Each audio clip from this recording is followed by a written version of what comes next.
Bonjour, eh bien je suis contente de vous retrouver pour un nouveau dimanche. Et non, vous ne rêvez pas, c'est un bloc qu'on a déjà fait, c'est un bloc chenille. Et je vais vous montrer comment on peut finalement retravailler cette chenille. Donc moi j'utilise le bloc que j'ai déjà fait.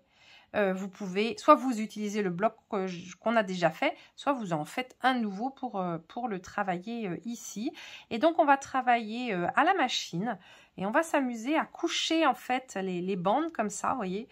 On va ici les coucher dans ce sens-là et puis après on va les coucher dans un autre sens, voilà, pour donner un peu de fantaisie à cette chenille. Donc on passe à la machine. La seule chose qu'on va faire avant de passer à la machine, c'est de tracer des lignes parce que sinon on va avoir du mal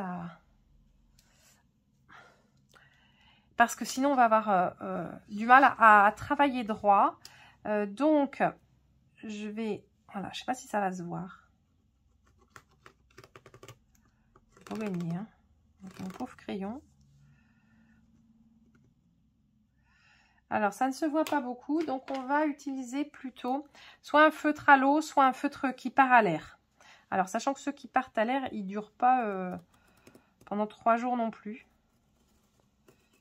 Voilà, donc faites-le vraiment au moment où vous voulez le faire. Voilà, et je vais mettre, on va dire, allez 3 cm. Mais alors, il est violet mon feutre à l'air, alors forcément vu que mes tissus sont violets, c'est moins évident à voir. Voilà. Donc vous tracez des, on voit déjà un peu ce que ça va donner. Voilà, tracez des lignes de 3 cm à 3 cm de distance. Vous en mettez autant que vous voulez. 3. Voilà, donc je pense que vous devinez un peu mes lignes. Et on va passer à la machine. Je vais vous montrer comment on va coucher ces plis à la machine. Il n'y a pas vraiment de préparation autre.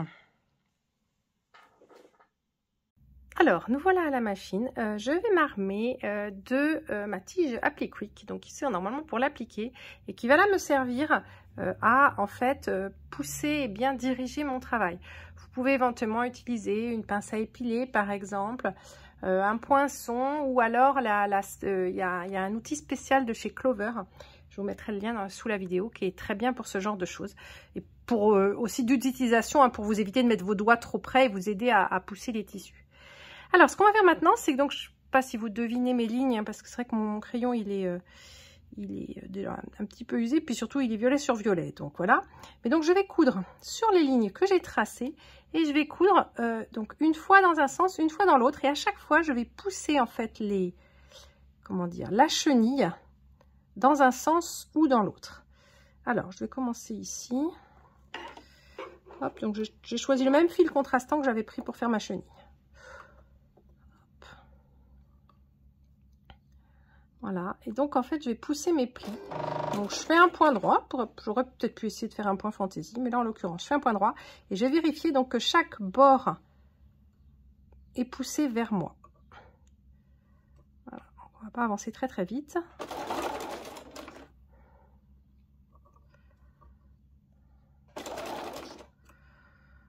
À chaque fois, hop, je passe comme ça et je rabats.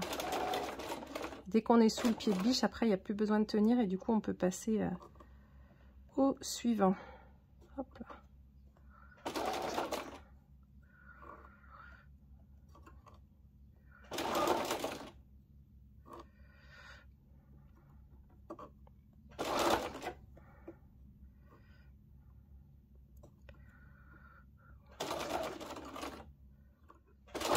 Et voilà.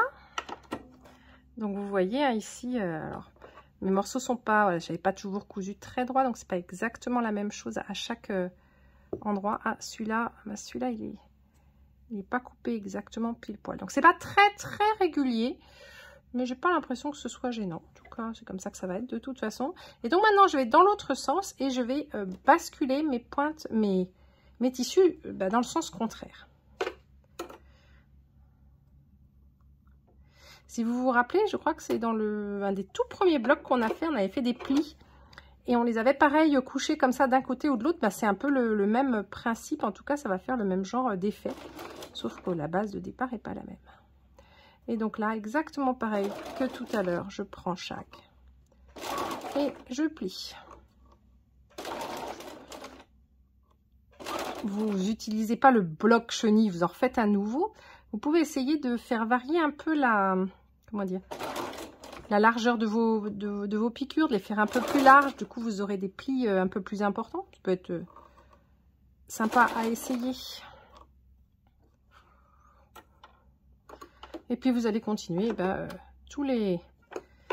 sur toutes les lignes comme ça, en alternant, en pliant d'un côté et de l'autre.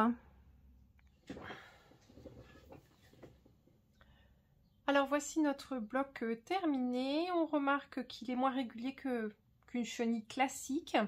Parce que on n'a pas toujours coupé exactement au milieu des lignes, donc il peut y avoir un petit décalage.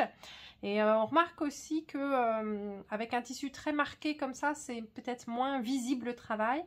Et puis aussi, on voit plus le tissu de fond et on voit aussi ici l'envers de l'avant-dernier tissu.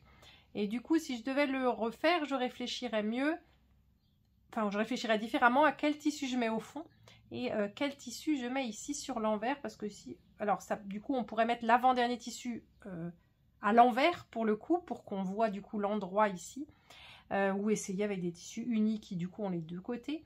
Enfin, en tout cas, il y a pas mal de déclinaisons ou de recherches à faire pour ce bloc. Mais voilà, je trouve que c'était un développement intéressant d'un bloc qu'on a déjà fait. Voilà, et je vous souhaite un bon dimanche et je vous dis à la semaine prochaine. Au revoir.